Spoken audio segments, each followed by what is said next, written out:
Assalamualaikum warahmatullahi wabarakatuh. Apa kabar anak-anak kelas 3, anak-anak hebat SD Muhammadiyah 08 Plus? Ketemu lagi dengan Bu Devi dalam pembelajaran hari ini. Hari ini kita akan belajar tentang beragam pakaian tradisional atau pakaian adat dan beragam profesi yang ada. Itu masuk ke pembelajaran PPKN tema 7 subtema 2. Indonesia kaya akan budaya tradisional. Salah satu budaya Indonesia yang terkenal adalah kain tradisional. Kain tradisional biasanya menggunakan bahan yang ada di lingkungan tempat tinggal.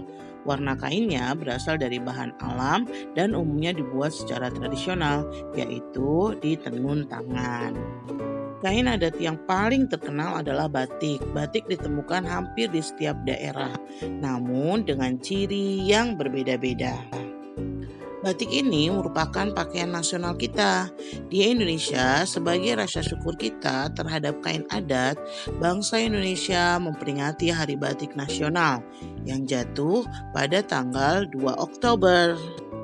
Adapun ragam kain adat di Indonesia diantaranya adalah yang pertama adalah kain tenun ikat khas Flores. Kain tenun ikat khas Flores ini adalah satu dari sekian banyak produk budaya tradisional yang bernilai seni tinggi dan indah. Proses pembuatannya membutuhkan waktu yang sangat lama, bahkan berbulan-bulan, karena mereka menggunakan tenun tangan. Daerah yang terkenal dengan kain songket adalah Sumatera Barat dengan nilai jual yang tinggi karena terbuat dari benang emas. Kain ulos adalah kain kebanggaan masyarakat Batak di Sumatera Utara karena setiap kegiatan atau upacara kebudayaan daerah Batak, ulos tidak pernah ditinggalkan keberadaannya. Makanya kain ini sangat penting bagi orang-orang Batak di Sumatera Utara. Batik Sasambu berasal dari Nusa Tenggara Barat. Sasambu merupakan gabungan 3 etnis, yaitu Sasak di Lombok, Samawa di Sumbawa, dan Bolo di Bima. Motif made sage atau mata sapi, Sasambo kakando, dan umalenge atau kubah yang menyerupai kerucut. Sarung Bugis atau lipak sabe dari Sekang, Sulawesi Selatan. Ada kain lurik dari Yogyakarta dan Solo. Ada kain sasirangan dari Kalimantan Selatan. Ada juga kain tapis dari Lampung. Dan juga ada kain geringsing dari Bali. Serta ada juga kain tenun Dayak dari daerah Dayak. Nah, dan masih banyak lagi jenis kain adat atau kain tradisional lainnya yang ada tersebar di Indonesia. Setiap profesi atau pekerjaan memiliki keahlian masing-masing. Pekerjaan adalah suatu kegiatan atau aktivitas yang dilakukan oleh manusia untuk menghidupi kehidupannya. Dalam kerjaan ada yang menghasilkan barang dan ada juga yang menghasilkan jasa. Di lingkungan kita ada banyak sekali jenis pekerjaan. Misalkan dalam proses pembuatan pakaian saja ada banyak jenis pekerjaan yang terlibat di dalamnya. Sekarang coba kita lihat jenis pekerjaan apa saja yang terlibat dalam proses pembuatan pakaian. Yang pertama adalah petani kapas. Nah, petani kapas ini dia bertugas untuk mengumpulkan kapas.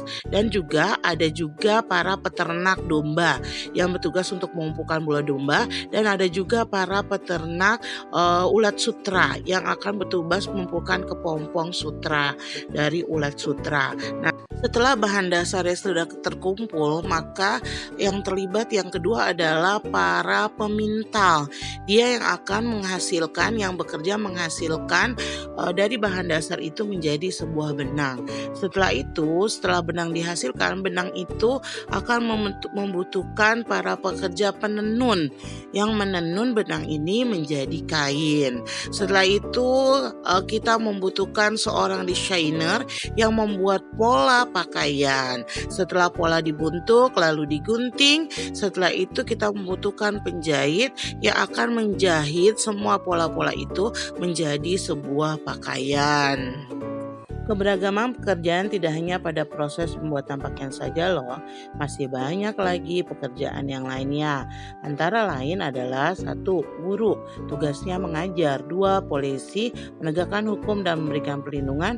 3. Dokter, mengobati pasien. Dan 4. Perawat, merawat pasien. Yang kelima adalah nelayan untuk mencari ikan. Yang keenam adalah satpam, menjaga keamanan tugasnya. Yang ketujuh, tentara, mempertahankan keutuhan wilayah, kota, atau negara. Yang kedelapan, pilot, bisa menerbangkan pesawat. Yang kesembilan, seorang pedagang yang menjual barang-barangnya kepada konsumen. Dan yang kesepuluh adalah kuli bangunan yang bertugas dia akan membangun gedung. Yang kesebelas adalah pemadam kebakaran yang bertugas memadamkan api bila terjadi kebakaran. Yang ke-12 adalah seorang koki yang bertugas memasak makanan. Dan yang ke-13 adalah pramusaji yang bertugas untuk mensajikan makanan sampai ke konsumen. Setiap profesi atau pekerjaan mempunyai pakaian dan perlengkapan yang berbeda-beda. Profesi merupakan bidang pekerjaan yang memiliki pendidikan, keahlian, atau keterampilan tertentu. Pakaian profesi adalah pakaian yang digunakan profesi tertentu. Pakaian tersebut biasanya digunakan saat bekerja. Pakaian profesi digunakan sesuai keperluan atau juga sebagai tanda suatu profesi. Sekarang kita lihat ya berbagai contoh pakaian profesi. Di sini ada contoh pakaian pemadam kebakaran, ada pakaian pilot, ada pakaian arsitektur, ada pakaian dokter, ada pakaian astronot, ada pakaian fotografer, ada juga pakaian abri, ada juga pakaian koki, ada pakaian guru, dan juga pakaian polisi. Pekerjaan di sekitar kita bukan hanya yang menggunakan pakaian profesi saja, namun masih banyak pekerjaan lain yang tidak menggunakan pakaian profesi seperti pengusaha, pedagang, penulis, desainer, dan yang lain-lain juga masih banyak lagi. Kita harus bersifat terbuka untuk melihat beragam pekerjaan. Kita harus mencapai cita-cita kita dengan baik. Ayo kita terus kembangkan potensi diri dan menghargai semua pekerjaan yang ada. Baik anak-anak ibu, semoga kita semua mencapai cita-cita kita sesuai dengan harapan dan keinginan kita.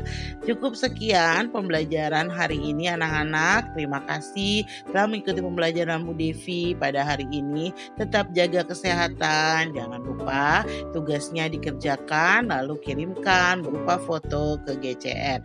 Bu Devi tutup dengan membaca hamdalah. Alhamdulillahirabbil alamin. Assalamualaikum warahmatullahi wabarakatuh.